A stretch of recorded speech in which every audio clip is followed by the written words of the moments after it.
অসুস্থ মেয়ের উন্নত চিকিৎসার জন্য মুখ্যমন্ত্রীর কাছে সাহায্যের আবেদন জানালেন অসহায় মা।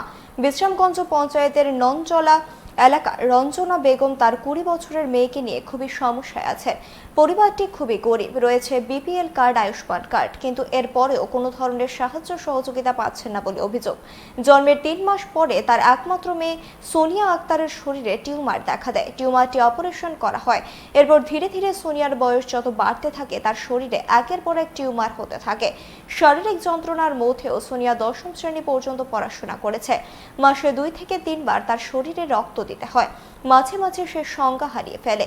এদিনও সোনিয়াকে বিশ্রামগঞ্জ হাসপাতালে নেওয়া হয়, কিন্তু মেয়েটিকে রেফার করা হয় জিবি হাসপাতালে। আরও 3 বছর আগেই তাকে বহির্রাজ্যে নিয়ে যেতে বলা হয়েছিল। এখন মুখ্যমন্ত্রীর কাছে সাহায্য চাইছেন রঞ্জনা বেগম।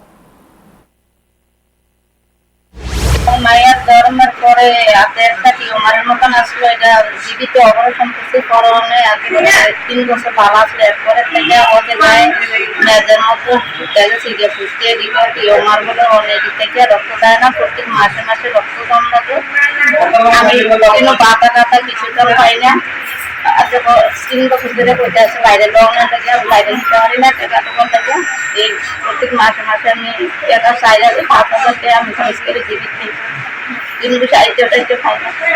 এর থেকে আমার মাইয়া নাম সুস্থ করিয়ে এখন কত বছরে? 20 বছর।